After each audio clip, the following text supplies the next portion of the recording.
Recording in progress. Good evening and welcome to Decoding the Polls, organized by Center for Public Policy Research. CPPR is an independent think tank based in Kochi in the Indian state of Kerala, and our engagement in specifically public policy that began in 2004 has initiated open dialogue, policy changes, and institutional transformation in the areas of international relations and security, livelihood, education, urban reform, health, governance, law, and related subjects. To know more about what we do, please visit our website www.cppr.in and our social media accounts. I am Reetika, Syal, Senior Officer Research at CPPR, and I will be moderating today's discussion. CPPR welcomes two of the best psephologists in the country to today's webinar. Both our speakers are academicians trained and experienced in political science and international relations, and are very keen observers of local, state, and national level elections for about 4 decades now. Dr. Gopa Kumar is former Vice-Chancellor of the Central University of Kerala, Kasaragod. He specializes in areas of international relations, comparative politics, and Indian politics. He has published 12 books and over 145 research articles. Professor Gopa Kumar was the Dean of Social Sciences and Professor and Head of the Department of Political Science at the University of Kerala. He has held positions as UGC Emeritus Fellow and ICSSR Senior Fellow and has more than 41 years of teaching experience in political science at the university level. Sir has also served as the Director General of the Institute of Parliamentary Affairs, Government of Kerala, and as Director, V.K. Krishna Menon Study Center for International Relations.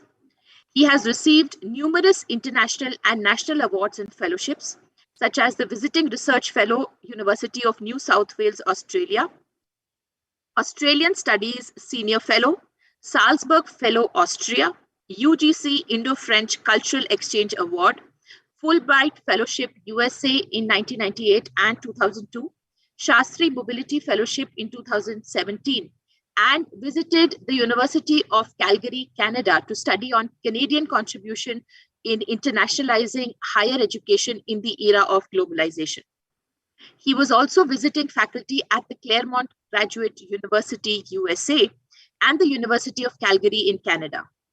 Being a reputed political commentator, Professor Gopa Kumar is often interviewed on television news channels and for articles and newspaper columns where his objective and scientific political analysis is highly valued. And that is something I can confidently say also about our second speaker for today. Dr. Sandeep Shastri is the Vice-Chancellor of Jagran Lakecity University, Bhopal. And prior to this appointment, he was the Pro-VC at JN deemed to be University, Bangalore, and the Director of the Center for Research in Social Sciences and Education there. Dr. Shastri is a renowned author, researcher, political strategist, international consultant, speaker, and has to his credit 13 books, more than 51 chapters in edited books, 94 articles in credible research journals, besides more than 350 columns in op-ed newspapers.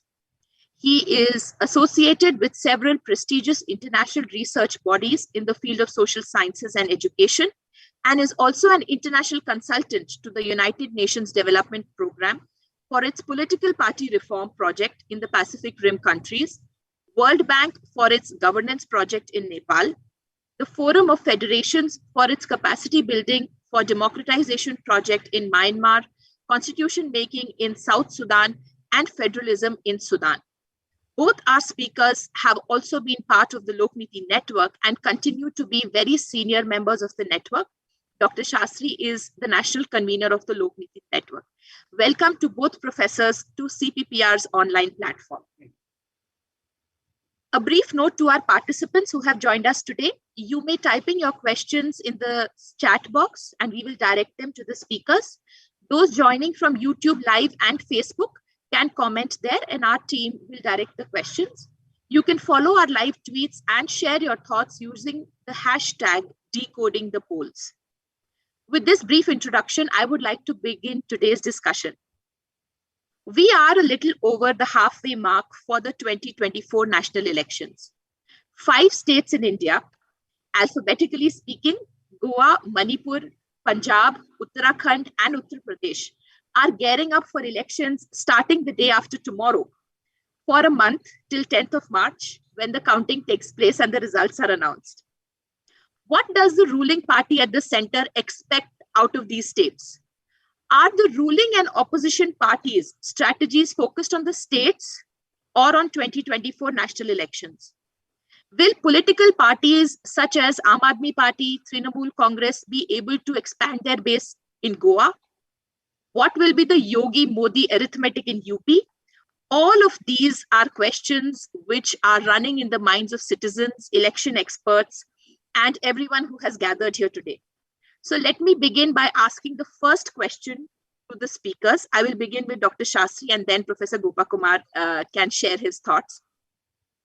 The state elections in North, Northwest, Southwest, and the East of the country, do you think these are just knockout rounds? Do you think this is the semi-final, or is it neither? Starting with Professor Shastri. Thank you, Dr. Reetika.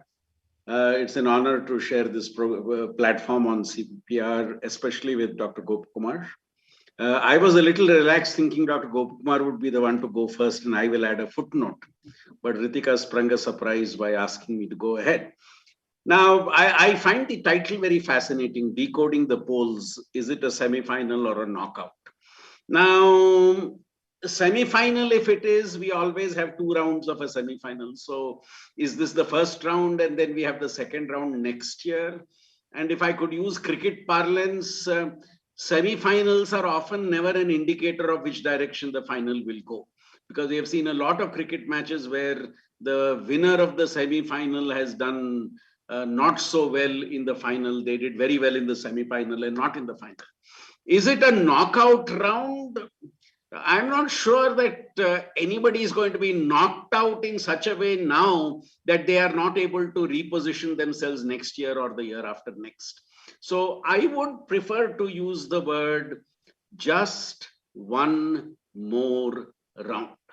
What is happening in the next 2 months is just one more round.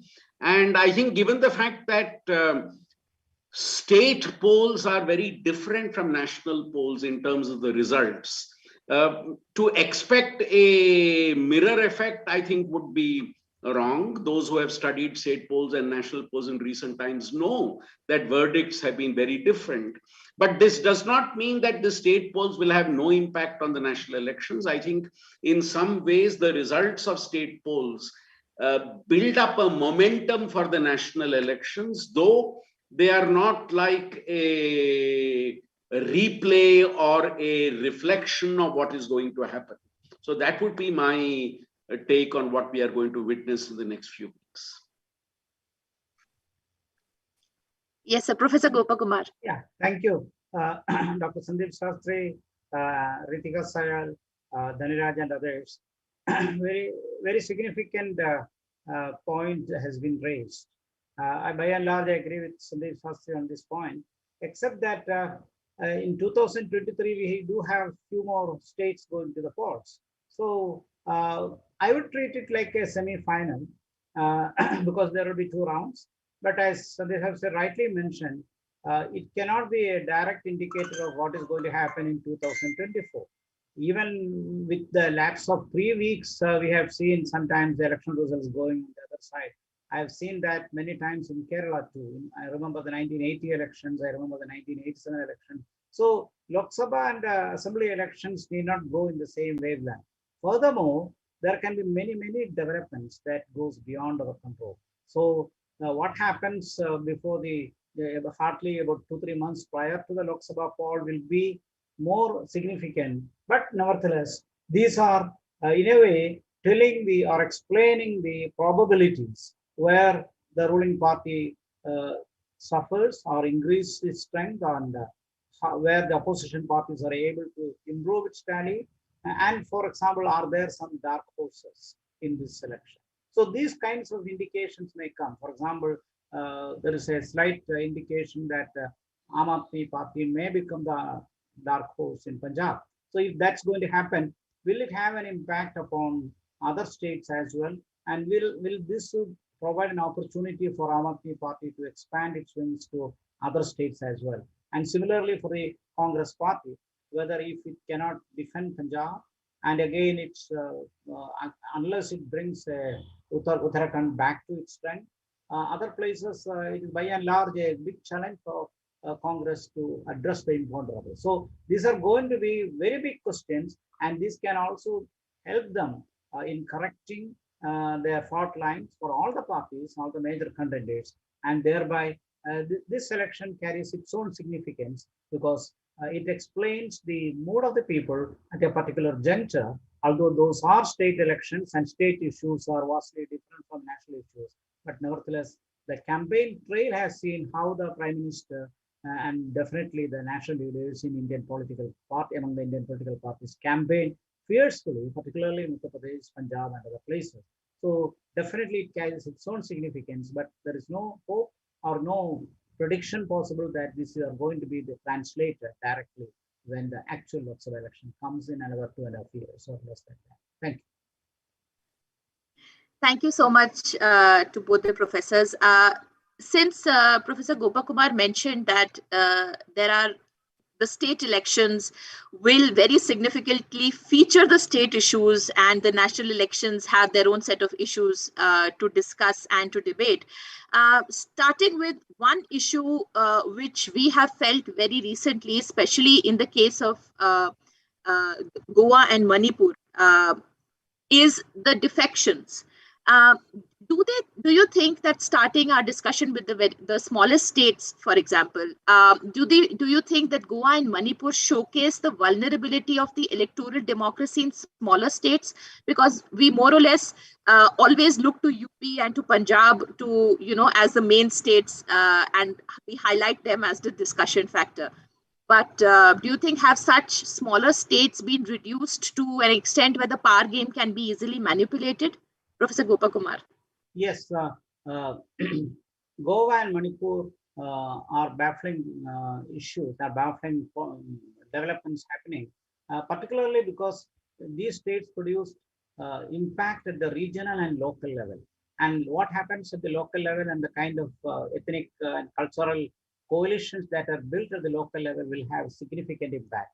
For example, Manipur and how the Naga People's Front, the National People's Party. So these regional alliances, how they are going to impact upon.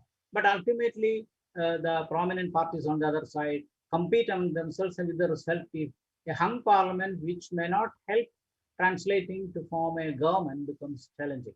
And so is the case of Goa, unless there is a favorable trend or a wave in favor of the BJP. Otherwise, the probability of hung parliament is like hung assembly is likely in both these states, as you rightly mentioned, and these are smaller states. And your question whether this had impacted upon increasing the defections, yes, and not like the 1967 period when they have Ayaram and Bayaram culture, but nevertheless, once the case of forming the government or prior to the elections and forming the government, these defections matter much, and they are at the local level and having its impact upon it. Ultimately, the government has to form.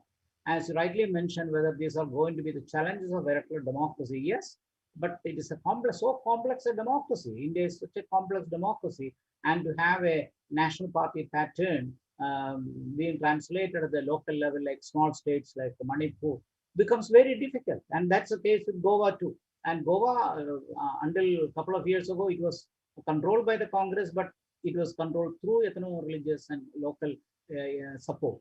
But once the BJP tried to influence upon the Christian community and the kind of impact it made, a lot of changes had happened at the Goa level. But nevertheless, it did not produce a kind of a wave or a kind of a overarching support to one party. And therefore, defections are happening. And in parliamentary democracy, you cannot escape defections. Despite the Anti-Defection Act, you cannot escape it. And particularly for smaller states, just imagine with 40 assembly seats, 1/3 happens to be a small number. So you can escape Anti-Defection Act if you move in such large number. And even among the leaders also, prior to the elections, we have seen some kind of defections, not only in these two states, also in mega states.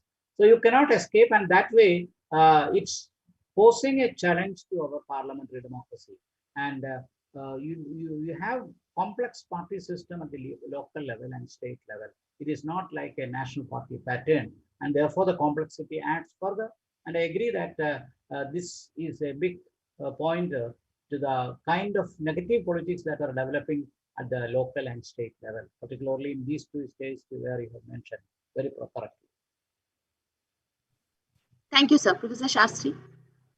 While agreeing with what Gopakumarji has said, I would just like to expand on two issues. One, I think a lot of attention, not just in Goa, Manipur, but in Uttarpradesh also, Uttarakhand also, the Punjab also, the focus is increasingly becoming on floor crossing.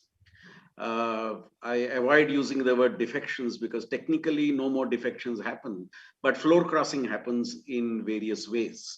And for me, the explanation for this floor crossing is twofold. Number one, you see a lot of those who cross the floor and join another party, see the likelihood of their not being given a ticket in the next elections, or not, or those close to them who they are campaigning for getting a ticket, not getting a ticket, which results in their moving to another party where they see a better chance for themselves to win a ticket. And the second factor, I think, increasingly is we are seeing all political parties welcoming with open arms people from other parties. And for long, the BJP was an exception to this, but now the BJP also has become a part of that game. So I think this pre-elections moving from one party to another is, for me at least, because of a combination of these two factors. Coming specifically to your question, Reetika, on what is happening in Manipur and Goa, the politics of small states. I think my own understanding is in the smaller states of Manipur and Goa, for years you had the presence of the Congress, and also you had a very strong state-based party which was challenging the Congress in those states. And once the BJP made a bid to become a key player in this state, it led to emergence of multi-party or a party system in a state which saw more than two players participating. And it brought with it, as a consequence, the type of instability that you see in the party system. My own sense is it will take a round or two of elections more for that stabilizing of the party system to happen in these smaller states. But just one data point for Goa and one data point for Manipur. If you look at Goa today, I'm told of the 40 MLAs of the previous legislature, 24 of them have changed their party in the last 5 years. 24 of them, which is more than half. The Congress had 17 MLAs to start off with in this legislature. They are left with 2. And they are left with the 2 who are former chief ministers themselves. So this is the state of a legislature, and you have had people who, I believe, in the last decade have changed parties more than 6 times in a 10-year period. On the other hand, if you look at Manipur, what's interesting in Manipur, and I'm quoting here Lakecity data. If you look at Lakecity data of the 2019 Lok Sabha elections, there are 2 interesting pointers in Manipur. One, voters in Manipur seem to emphasize more the party than the candidate. And this was quite unique in the Northeast for the party being given primacy and not the candidate. And secondly, consistently, Manipur had seen a higher rating for the state government than the central government. The state government's performance was always seen, even in a Lok Sabha election, to be important for the way the results in the 2 seats of Manipur played out. So I think that's what I will look out for in Manipur. The Manipur verdict will be for me a people's verdict on the government in the state and the ones who are offering themselves as an alternative. And also I think for Goa, for me, I think the citizen will give her mandate on how do they look at this floor crossing that has happened. And I'm sure that for me, at least, that's going to be a critical factor in looking at the results in these 2 states. Thank you. Thank you so much, sir. So moving on to the next question of how, when we look at our citizenry, when we look at our electorate, we see that a lot of citizens are still swayed by, say, caste, religion. But as Dr. Shastri just mentioned, there are specific maybe instances, maybe states where the party is given more importance rather than the candidate. How do you see identity politics evolving? The boundaries which are actually demarcating one identity to the other are actually blurring. Is it only caste and religion? Are people actually thinking about themselves as women voters? Or do you think more professional identities are playing up, urban rural is playing up? Starting with Professor Gopa Kumar, sir, how do you see identity politics evolving from a citizen's perspective? Yes, 2 things. Number one, if you look at the kind of identity politics that developed more than 10 to 15 years in Uttarpradesh or Bihar or the Bimari belt, and definitely moving towards the northeast, that kind of trend, I think it has declined. It is not as forceful as it was, because we can very well find the outcome is not just because of one element like identity politics. It is a combination of factors. I'm sure CSDS data will further support that the voting pattern comes out of a variety of socio-economic, cultural, and political variables. And there, caste is a factor, religion is a factor, language is a factor, ethnicity is a factor. But to provide a kind of a holistic emphasis on identity politics, I have some serious doubts about it. That's why I said that unlike what happened during Mayawati's tenure or prior to that, or like how Mulayam Singh was able to whip up such sentiments through using identities of religion or caste, I think that has lost its polarizing nature because it cross connects and there are porous moving out of it. That is number one. Secondly, the issues that comes before the people includes a variety of factors, and these alliances, social alliances that are being built on the one side and the political alliances that are being shaped at the other level, you find a lot of conflicting elements and sentiments coming up. So therefore, to create a kind of a concrete consolidating factor, there are challenges to it. But to your second point regarding women identity politics, if you take like that, India has not developed to the extent to which women voters have become a strong vote bank. They have not developed, but there are factors influencing women, particularly on priorities like price rise, the cost of cooking gas, and many other factors that takes up in their daily lives. And also, as you see in the earlier time when in the previous elections too, when the religious issues, the polygamy, the point regarding marriage, how it impacted upon women, Muslim women, those things are a little more than ethnicity, but it has its own women priorities and factors. But nevertheless, the women as a consolidated vote bank, I think we have to move and wait for a long time. If you look at the kind of ticket distribution, I don't think political parties have given, despite the promises even by Congress party, Priyanka has assured 40%.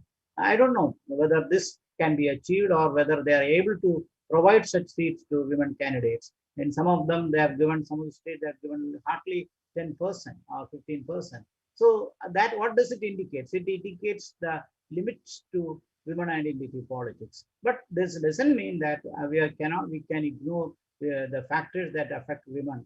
And they do have a lot of problems regarding their girls' education, their social security, their own lives, marriage, and divorce, and many other factors that affect them. So these are issues where women has to think, and I think the orientation has to continue.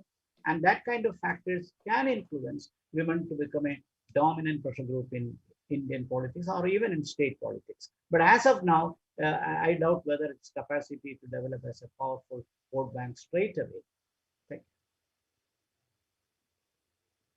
Dr. Reetika, as we often have said in our reflections on national election study data, we have always believed that an election result is a byproduct of a range of factors.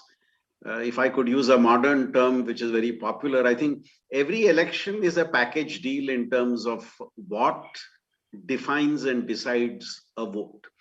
And that package has to be looked in the context of a particular election as to what were the issues that were there at the time of that particular election. So terms like the caste arithmetic, terms like leadership chemistry, terms like religious calculus comes into play in every election. So it's not that caste is no longer important, it's critical, but it is critical along with a range of other factors. Leadership undoubtedly is extremely critical in this. And Reetika, as a student of politics, I would believe what is most important is popular perception of what is happening on the ground. And I'm underlining the word perception. It's a perception of what's happening on the ground and may not be a reflection of the reality of what's happening on the ground. I remember a leader saying very strongly, my performance is not as important as the people believing that my intentions are pure. He put it in Hindi very well, Meri niyat saaf honi chahiye. Now, this is what I mean by the context, and I'll just take two examples to illustrate the point I'm making. If you look at Punjab today, a critical point in the Punjab election has become the Dalit vote. The Dalits, who constitute anything from 30 to 34% of the state's population, they say Dalits make a difference in as many as 54 constituencies. And you have never had a non-Jat Sikh chief minister except Zail Singh and now Channi. And therefore the Congress goes out and says, Channi is our chief minister face. And that's why the Shiromani Akali Dal and Aam Aadmi Party are forced to say that if we come to power, the deputy chief minister will be a Dalit. You see, now here is an example of context. You see, when one party takes a particular stand, the others respond to it, and this issue comes very importantly to the center stage. Or you look at Uttar Pradesh politics, where if you look at the trend in the last 3-4 years, the BJP has retained its vote support among the affluent. It has penetrated into rural areas. It has won in some ways the vote of the poor, but most importantly, it has made inroads into the non-Yadav backward votes. Now, here is a different type of identity politics which the BJP has played. And then, of course, the Ayodhya card becomes important. So I think no election is a byproduct of a single factor. No election victory is a byproduct of a single factor. In Uttarakhand, you are talking of the hills versus the plains and the debate of the issues in the hills versus the plains. So I think in every state, there are certain sets of issues which come up, and which one becomes more important as you go to the polls, I think it's the context which decides that factor. Thank you so much, sir. And of course, when we are talking about issues, there are a host of issues which the citizens want to portray and which the citizens think of when they are looking at the leaders, at their candidates. And there are also certain issues which the political parties want the people to talk about and want the people to think about. So, as you very correctly said, it is definitely a package deal. One vote is definitely a package deal, because when we talk about issues, it's not that if a particular issue is high up on my mind, I am voting for that issue. I could very well be voting against that issue as well. So, Professor Sandeep Shastri, you brought about the topic of leadership. And moving on to Uttar Pradesh, I'll start with you with this question. That Yogi Adityanath seems to have managed to emerge as one of the most prominent chief ministers from all of the BJP-led states, from the shadows of Narendra Modi. So, how much do you think will this factor work against him or for him in the 2022 elections, considering his performance as well? So, it's not only that he has managed to emerge in front of Modi, but also his performance. And also, then, what is the future of BJP if Yogi wins the UP elections, if Yogi manages on his own to win the UP elections? Reetika, I wish I had trained to be an astrologer to answer your questions today. But then let me wear my hat of a student of politics to try to respond to these questions. If you look at the last round of state assembly elections, if you look at Assam, Bengal, and Kerala specifically, I think an important lesson all parties learned was, especially in West Bengal, an important lesson all parties learned was the importance of a credible, visible face of a party in that state who will lead the party. Keeping that in mind, I think the project in Uttar Pradesh for the BJP clearly was the projection of their chief minister as the face of the party. And this became very clear during the run-up to the campaign. But once the elections became close, what you notice is the floor crossing from the BJP. You had very important leaders, especially from the backward castes, moving away from the BJP. And all of them made a very categorical statement that this moving away was on account of the nature of caste politics happening in the Uttar Pradesh BJP. Now, in some senses, this was a setback for the chief minister. And if you see the way the BJP recalibrated its whole election campaign after that, where the chief minister was very much visible, but that was not the only face that was being projected. The prime minister came in a big way into the campaign. The BJP would always justify it, saying that he is a member of parliament from Uttar Pradesh. And if you look at the number of rallies that have already been held and are being planned to be held, I think the BJP realizes that if double engine does not work, at least two faces of leadership need to be projected, the chief minister's face and the prime minister's face, because I think what is being argued is that the presence of these two faces for the BJP would bring different types of support to the party. So I think very clearly the chief minister of the state is a factor, and the BJP is hoping that any challenge that comes with the projection of the chief minister will be made up by the presence of the prime minister in the party's campaign. So undoubtedly, I think Gopakumarji also would underscore the fact that today state elections are increasingly the choice of who will be the chief minister of the state. You need no better example than Kerala, Tamil Nadu, Assam, and Bengal for what happened. That the face of the prospective chief minister of a particular party drove the party towards victory. And I have no reason to see this not being a factor in Uttar Pradesh. And also this explains the way that Akhilesh Yadav is projecting himself. I think the results of the UP elections will, the result of the UP election would clearly indicate the future role of the chief minister of the state.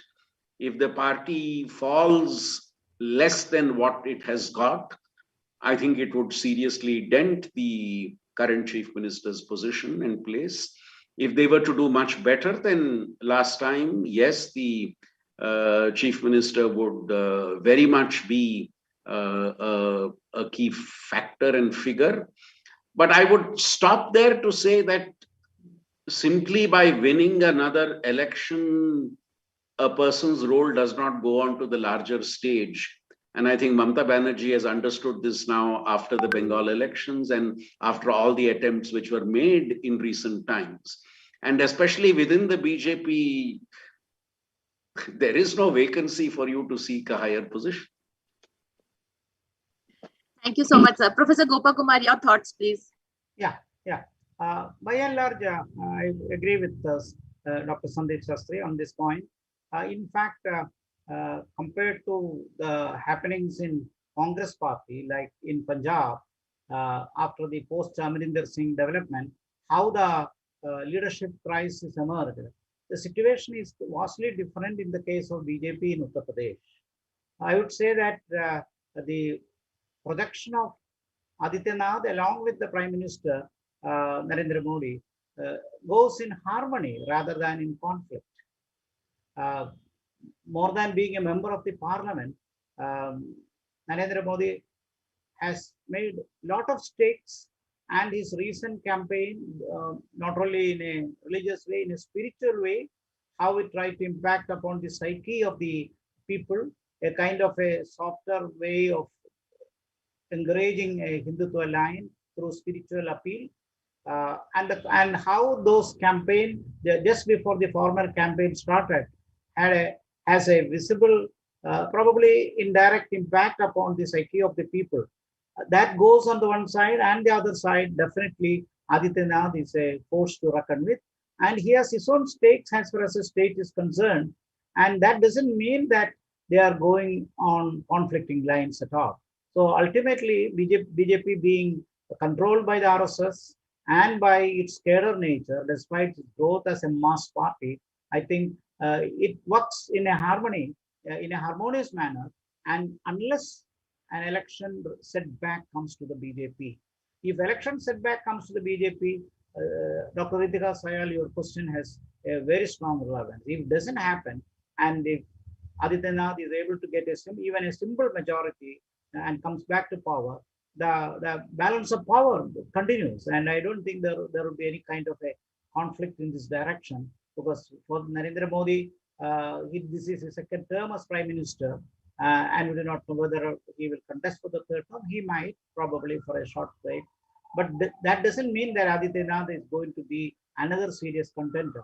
So being a national party and with some cadre strength and controlled by the RSS, I think these are issues that they can solve very quickly and effectively.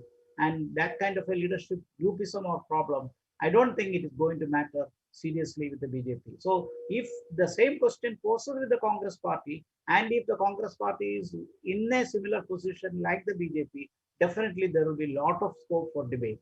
That doesn't work on the similar wavelength as far as the BJP is concerned, with particular reference to Uttar Pradesh, where strongholds, and of course, we have studied long back that Uttar Pradesh constitute the gateway of Indian politics. So what happens in UP will have its impact upon national politics. And definitely if BJP gets a setback, then it is going to impact upon the BJP in a higher way. But I doubt very much, given the kind of surveys that and the kind of data that are coming to us, the probability of BJP continuing in power, but not with the same kind of a majority like in 2017. But nevertheless, if they are able to manage comfortably with a simple majority, that itself will give a morale booster to the chief minister and definitely to the prime minister too, in that sense. Thank you. Thank you so much, sir.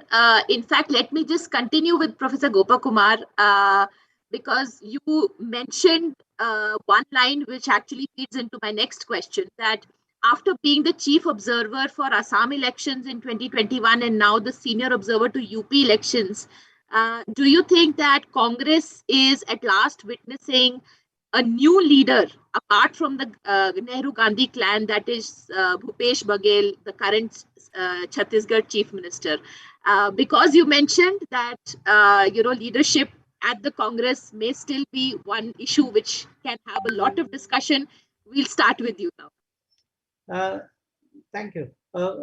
This is an interesting point, because we know very well how Congress leadership matters, and particularly post 1969, the kind of impact that post-Nehru family with Indira Gandhi and her successors, how they were able to manage, and look at the present plight of the Congress party, how the leadership got itself marginalized when a big team of those who are with Sonia Gandhi are now estranged, and now a kind of a alienation takes place with the massive leadership that Congress Working Committee had for a long time. So, to your question, I would say that this is not going to say that this is going to develop a kind of a new breakthrough in apart from the Nehru family. I don't think it is going to work in that line. The Nehru family, or what we, although it is not a correct statement, the family dynasty control continues as such, despite the party has become thinner and thinner.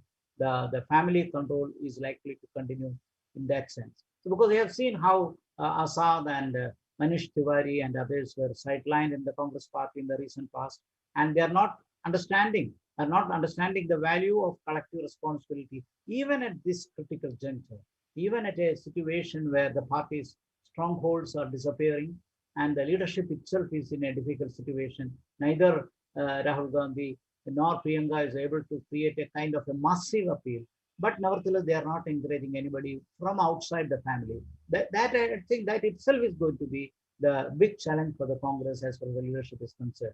But your question whether somebody from Nehru family, other than as you had seen in Assam, the kind of campaign made, I don't think so that it is as easy. Even though they may bring, they may think in terms of replacing the old stalwarts of the Congress party. I don't think they are going to be any kind of a big game changer as far as the inner politics of the Congress leadership is concerned. Thank you, sir. Dr. Shastri, your thoughts on this? Reetika, I will look at this question from two perspectives. I think there are important differences in the trajectory of leadership, both in the Congress and in the BJP. I think the Congress challenge is the drift and indecisiveness we are seeing at the national level in terms of leadership.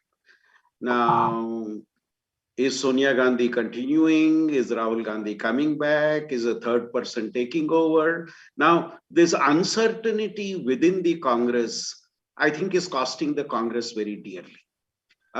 Now, I think there is no shadow of doubt left in people's mind that the dynasty cannot get you votes, but the dynasty can keep the party together is the hope. So therefore, you need to have a dual leadership in sense that you need your dynasty for the sake of the unity of the party, but you need to empower those who actually have a mass base and can go amidst the voters.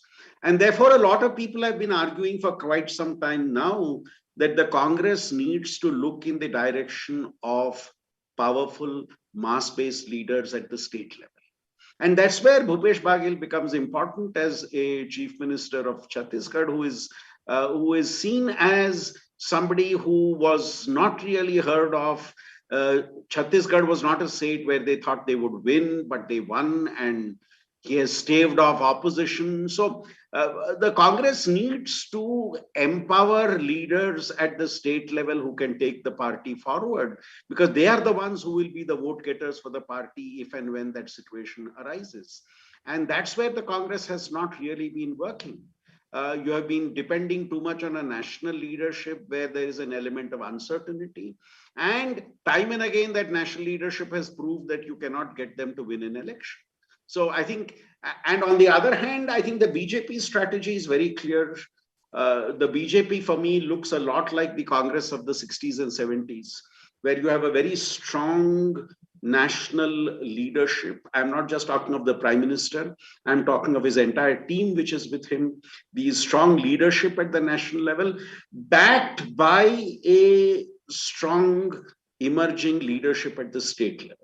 The capacity of the central leadership to actually do changes. You see what they did in Gujarat, you see what they did in Karnataka, you see what they did in Uttarakhand. Whether it will yield political dividends is still to be seen. But there is a clear pattern in the two parties. And I think how quickly the Congress is able to come to terms with this leadership issue, and how does the leadership pan out in the BJP at the national and state level, second rung, third rung. I think that will decide in the months and years ahead as to which party has an advantage.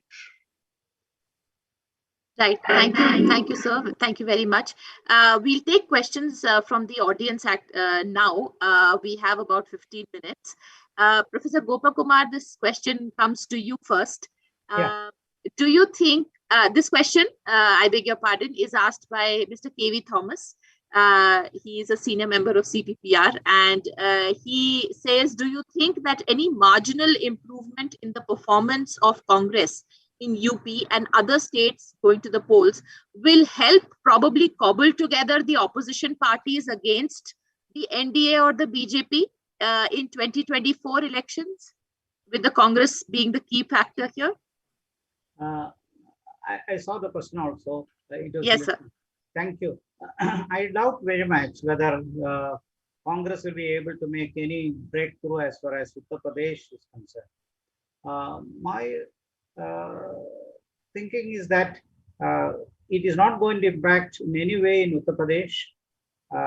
And if a setback comes in Punjab, it is going to be disastrous. If Aam Aadmi Party is going to replace, or if the AAP is going to get more seats in Punjab, then unfortunately the morale of the Congress Party will be in question. Then a possible area where Congress is going to improve marginally is Uttarakhand. So other than that, I don't think the Congress is going to make any breakthrough. The Uttar Pradesh politics, the Congress is not at all a factor as of now. And the only state where they could regain power or continue in power is Punjab. But as things stands and as the situation demands, I think since the electorate has tried both the SAD, the ceremony Agalidal, and followed by the Congress, and with the kind of leadership tussle and other crises that has developed, and the choice of Chani at the last moment, I doubt whether it is going to bring any breakthrough. So given that possibility, as I mentioned in the first point itself, Aam Aadmi Party is likely to emerge as a dark horse in Punjab.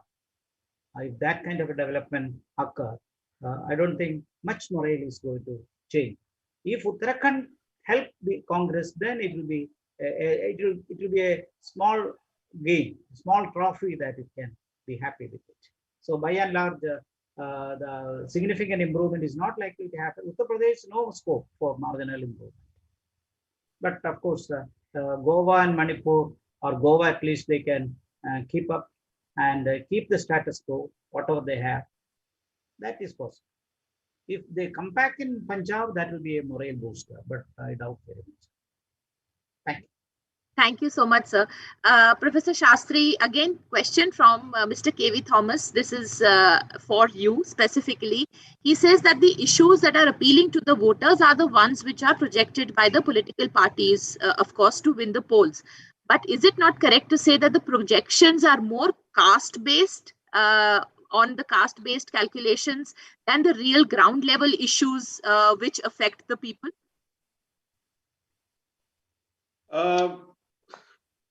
I would beg to differ from Mr. Thomas on that, for one simple reason. whichever the political party you're talking about, Congress, BJP, Akali Dal, any other party, also Aam Aadmi Party, I think the strategy that these parties adopt is multiple voices in multiple regions. See, it's not a common message that they will send across in a state. It is different messages they project in different regions. You say one thing in Malwa and you say another thing in the other part of the state. You say one thing in Awadh, you say another thing in Doba and you say another thing in the Purvanchal region. So I think parties have mastered the art of packaging a message to an audience depending on what that audience there is looking at. And therefore, Ritika, I raised the point earlier also, this becomes a battle of perception. See, who wins the battle of perception? That, you see, we have seen this in our national election studies every time. There is no major difference in terms of what do people think as the main problem that they are facing. It will invariably be unemployment, price rise. These two issues will compete for the top two positions in what is the most serious problem which the people face. But is this the problem which they keep in mind when they enter the election booth and look at the EVMs in front of them? I'm not sure. I'm not sure whether that's the issue which decides in making them press one button or another. I think that perception battle in terms of which party or which leader or which candidate they see as the one at that moment when they press the button, I think is not necessarily what they see as the problems they face or what should be dealt with by us. So I think we need to separate what is said as people's perception of the country's problems and why they vote to whom they vote. I think there often seems to be a disjoint between these two factors. Thank you. Thank you so much. This question is from Professor Ibrahim. He says, can we find a realignment of the backward castes to the advantage of the SP? Whoever wants to take this question. Sandeep, yeah.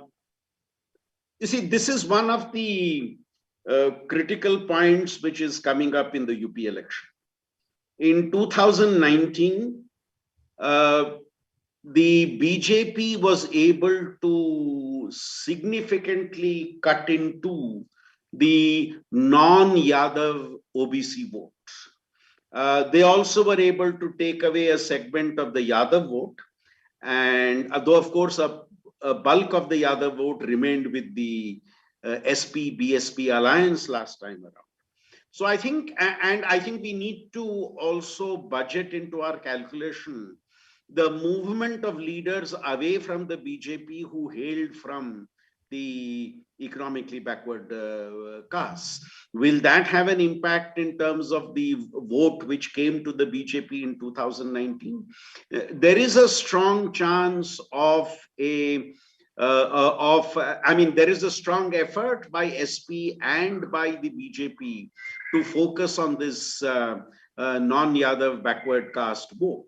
And I think the strategy is very different from region to region. One needs to watch how the campaign will play out in, let us say, the Mathura region, because if the religion card is used much more there, if the Ayodhya card and then the Mathura card is used there, many people believe the Yadav vote could be very seriously dented for the SP. So I think critical to who is going to do well in the UP elections is going to be the way the backward caste, especially the non-Yadav backward caste, the way that vote will go. They had gone in a very big measure to the BJP in the 2019 Lok Sabha election. Will that trend continue, or will they swing back to the earlier parties they were supporting? Will be a critical factor in this election.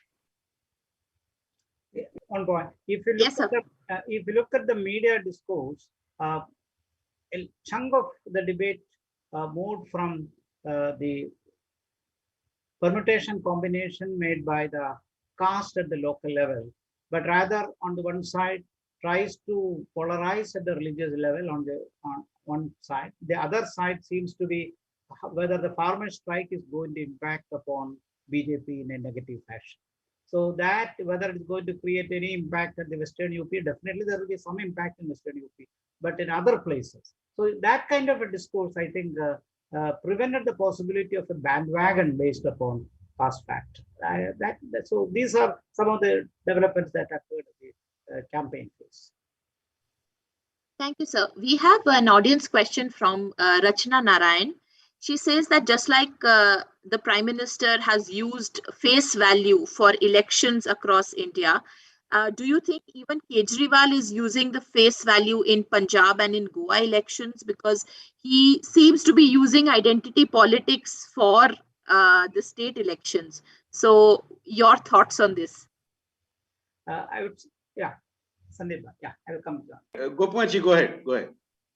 See, if you look at the manifesto and the kind of discourse developed through manifesto, whether, and the other point, whether people will seriously consult manifestos, but the fact of the matter is that Aam Aadmi Party's manifestos carries a lot of factors that influences the lower class as well as the middle class people. Particularly if you see the kind of thrust that they have given for education, health, infrastructure. So you can't bring Aam Aadmi Party in the identity politics framework. That architecture is not applicable straight away. But rather, Aam Aadmi Party tries to highlight more on governance question and the capability of government. So since there is a track record, successful track record at Delhi, they are trying to see whether they can further it and develop it much more effectively at the state level. And if you look at the 2014 and the subsequent Lok Sabha elections, Aam Aadmi Party seems to do well in states like Punjab, and probably it is trying to gain ground in Goa, slowly expanding, but the governance point seems to be more important. And although it is not a big party at all, but it seems to penetrate slowly, but they do subtle politics, like some I have read today, I think, that if you look at the kind of speeches that Arvind Kejriwal made, he was trying to capture the BJP base in the sense that not offending Hindutva and not being a critique of Modi recently. So some of the trends that you follow, you see, trying to see that we are going to be a legitimate, credible party and might replace BJP in the long run. So that kind of a discourse slowly developing. So I think apart from the Hindutva, soft Hindutva strategy of Aam Aadmi Party, there is nothing more that you can say as far as, to my mind, on the identity factor as far as AAP is concerned. I would make just 2 points on that, Dr. Reetika. One, let's remember Aam Aadmi Party has declared a chief minister candidate for both Goa and Punjab, which basically is Kejriwal saying, I head the party, but these are the faces of the party. And I think he's making that point. And what he's trying to do both in his speeches in Goa and in Punjab is trying to sell the Delhi model of governance that they have come up with there and say that if you vote us to power, we will do exactly that in these two states. I think these two strategies are what they are following. But I think the interesting question will be, will the Aam Aadmi Party hurt more the BJP or those against the BJP? There is a very strong feeling that they are likely to hurt those against the BJP in both the cases. And it will be interesting to see how the results pan out with regard to the Aam Aadmi Party. Thank you so much, sir. The next question is from Dr. Shravan Kumar Pandey, and it's directed to Dr. Shastri. So he's trying to understand the concept of floor crossing. And he says that when we say floor crossing in smaller states, do we actually term it as happening because of the multipolar context in these states, or because we also saw in Rajasthan that there was floor crossing from Congress to BJP. So what kind of trend do we have here, or what should we actually call floor crossing? How do we understand it? Floor crossing depends on the size of the carpet that is there in the room, by which I mean the nature of electoral politics you have in the state. In a state like Goa and in a state like Manipur, floor crossing is a byproduct of fragile majorities or absence of majorities. Let's remember in the last Goa elections, no single party got a clear majority. In Manipur too, the BJP was able to bring together, stitch together a majority. So when you have such instability in terms of the majority that a party has in small states with very small size legislatures, floor crossing becomes a huge temptation. Now, if only 2 of the Congress MLAs are remaining with the Congress and everybody else has moved elsewhere and become ministers in government. Now, this explains to a certain extent why in small states with fluid majorities, floor crossing happens. In larger states, when you talk of Rajasthan, when you talk of Karnataka, when you talk of Madhya Pradesh, again here, the floor crossing has been a result of a government not having a clear majority and the government wanting to establish its clear majority.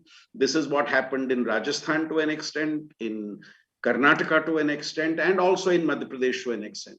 And then you face the long-term consequences of that, which you're talking about in Karnataka.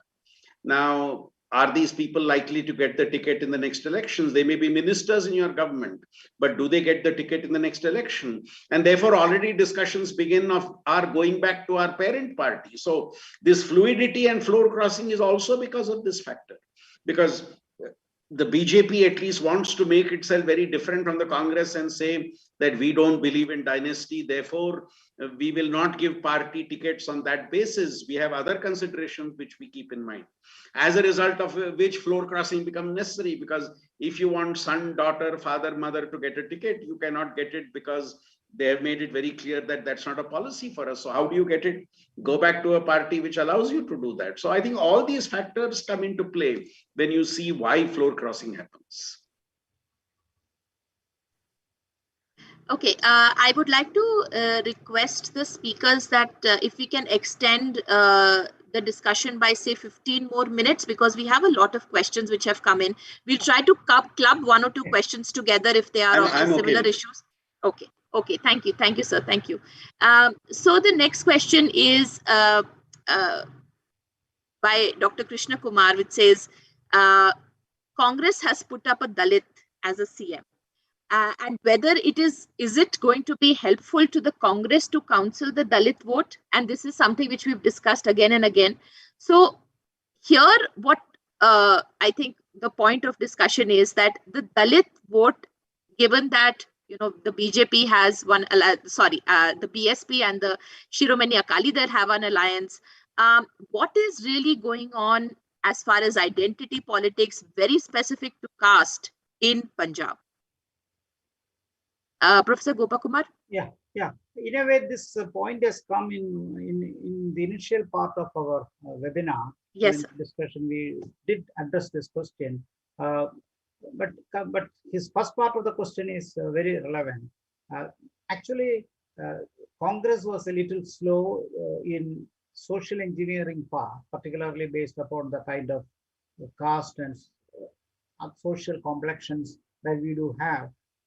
The fact of the matter is that if they wanted to appease or to cultivate with the Dalit votes, it should have been done straight away at an earlier time. The only thing that the protection of Chennai as a chief minister was late, came at the last moment. And furthermore, they were scared of internal party crisis. And again, the kind of setbacks that can come from the Jat community. So when you appease a caste, another caste will create a problem. Better than that, there can be a kind of a coalition, which, say, if you remember in the past, in 1971, Indira Gandhi cultivated social coalition called the Kham factor, Kshatriya, Harijan, Adivasi, Muslim. That is a kind of a coalition. But that kind of a coalition is not working. You are just replacing a Jat with a Dalit face. Is it likely to bounce, retaliate? What kind of reaction is going to come? And not only that, the Dalit community as such could have been mobilized, not only in Punjab, but could have been mobilized in Uttar Pradesh, Uttarakhand, and many other places. But alone, taking a particular caste alone will not work as such. So two factors: one, the delay in the declaration; second, the kind of attempt, the kind of a risk adventure taken by attracting 32% of the community at the last moment. I don't think a kind of a wave in favor of the Congress party can be mobilized through such last minute decisions. So this is going to be one big problem. So I think it would have been better if a coalition of social engineering of caste and community could have been done. That was not done on the part of the Congress party. Particularly in Punjab, it becomes very difficult because you sideline chart and what is the future of the party then. I would support Dr. Gopakumar's point. Possibly the Congress has taken a decision a little late in the day, but then they are hoping to benefit from that. Given the fact that other than Channi, the state has not had a Dalit chief minister, the Congress has been trying to project that factor in its favor. And given the fact that this is a community which influences decisions in as many as 54 of the constituencies, that's the reason they have come up with this. But I also will add a point which has been pointed out by our Lokniti coordinator from Punjab, Ashutosh. Ashutosh ji says that it's important to remember in Punjab, the Dalits are actually economically well off, unlike in the rest of the country. It's actually an economically well off community. And that also needs to be budgeted into our calculations. Another point which Gopakumar ji touched on, the Jat Sikhs who have dominated the politics of the state, and all chief ministers of late except Zail Singh and Channi have been Jat Sikhs. And these Jat Sikhs have now got alienated from the Shiromani Akali Dal because the Shiromani Akali Dal initially backed the farm laws with the BJP. And it is this well-to-do Jat Sikh community which has been opposing the farm laws in an important way. So how will that play out, I think, is another important factor we will have to see in this election in Punjab. Thank you so much, sir. There are two questions related to UP which actually are more to do with the issues, and we have sort of come back to them. From Ashok Alex Luke, he says, what will be the Ram temple factor in Ayodhya? What will be that contribution to the possibility of BJP's victory in UP? And Satish Rathore also asks that why is UP now, or always rather, seen as the widest possible game changer at the center level? The second point, no doubt that the Hindi heartland and being a huge state. Demographic factor, the Hindi heartland among the states, and also the traditional importance given to the average Indian voter. So we look at the landscape of Uttar Pradesh as the real gateway of Indian politics. While we were undergrad students or graduate students, we were taught about UP as a gateway of Indian politics because it produced so many prime ministers. But now you see how it has become a game changer in several respects. So that seems to be important. The UP is gaining back its significance. Despite being fragmented on caste and religious lines, it is gaining importance. It's also gaining importance in terms of infrastructural, social, and economic development also. So the importance given to construction of bridges, roads, and other kinds of health priority. So all these things are becoming vital because if you are able to develop mega states, that will be better for the whole country as such. That could be one factor. The other side, regarding the Ayodhya issue, what BJP was trying to settle down, I think, is to ensure that those who support the construction of the temple, they are given an assurance and their promise being kept. So no more it can be used again, either for or against. So that was how the court judgment and the kind of solution has come. So I don't think so. Now the focus is on Mathura. Mathura has become the focus. So Ayodhya is gone. So it will be focused on Mathura. So how Mathura is going to create an issue for the future. Maybe they are waiting, I don't know, for the 2024 elections. I also notice a good friend, Dr. Priyanka, has raised the question of game changer in the box. I'm going to put that question also in. Game changer, is it UP? Is it someone else? Which result will be the game changer? I would say it depends on which match you are talking about, a 5-day match, a 50-over match, or a 20-over match. If you are talking of a 5-day match, I think the game changer will be Uttar Pradesh. I think it's Uttar Pradesh which will have a long-term impact in terms of the direction of politics of this country. If I talk of a 50-over match, I think it's going to be Punjab. It's Punjab which will have that impact in the short run. And immediate dhamaka 20-over match, I think, will be if there are certain major upsets which happen either in Uttarakhand or Goa or Manipur. So for me, all the 5 are game changers in important ways. I would agree with Dr. Kumar, but how much the BJP has been able to garner electoral support on the Ayodhya issue has already plateaued. I don't think there is more support that can be garnered on this. You have fulfilled your promise, very good. Now move ahead is what people would say. So I don't think on Ayodhya there can be any more votes that can be got. I think that is already plateaued. And as Gopkumar ji said, I will not be surprised if as you approach the 2024 elections, there are other sites which are brought up as issues to be put on the forefront.